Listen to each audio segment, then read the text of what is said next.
Hello friend, જય શ્રી કૃષ્ણ, સીતારામ. ગરમી પડે છે અને છાશમાં આપણે મસાલો એડ કરીને પીએ અને એ છાશથી આપણા પેટમાં ઠંડક થાય. તો ચાલો એ મસાલો બનાવીએ.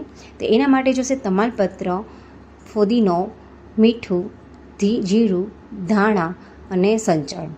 હવે તમાલપત્ર અને ફુદીનો છે એને એમને રાખવાના છે. બાકી જે બધી વસ્તુ છે એને બારીક એવી ગરમ કરી લેવાની છે. આ થોડી નરમ ગરમ થઈ જાય એટલે એને કાઢી લેવાની છે.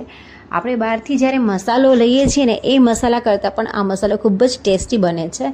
તમે ફ્રૂટ્સમાં પણ છાંટીને ખાઈ શકશો અને બાળકોને પણ છાશ પીવાની ખૂબ જ મજા આવશે. અને આ જે મસાલો છે એ એકદમ ટેસ્ટી બને છે. ફુદીનો એડ કરીએ છીએ ને એટલે મસાલાની ફ્લેવર અલગ લાગે છે અને એકદમ ઠંડક પડે છે પેટમાં.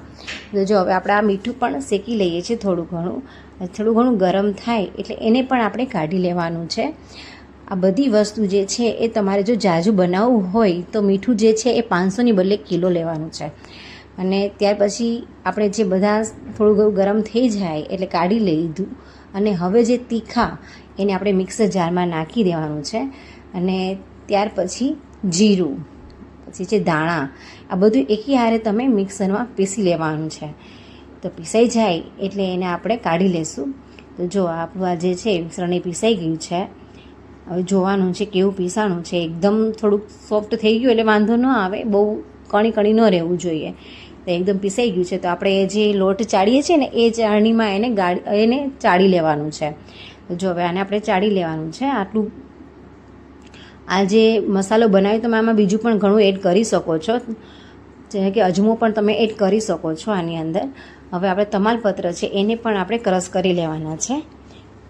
તો આ પત્ર પણ આપણા ક્રશ થઈ ગયું છે અને એકદમ ગ્રીન લાગે છે, કેમ કે તમાલપત્ર અને ફુદીનો એનાથી જે મસાલાની જે ફ્લેવર છે ને એ ખૂબ જ સરસ આવે છે.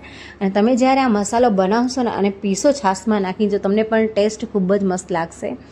જો હવે આપણે જે ફુદીનો છે એ મેં 12થી 13 પૂરી જેટલો એને સૂકવીને નાખ્યો છે, ત્યારે બહુ એટલું વાટકા જેટલો બની જાય છે.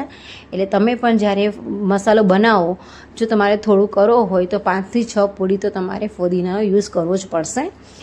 તો જો હવે આપણો ફુદીનો પણ પીસાઈ ગયો છે.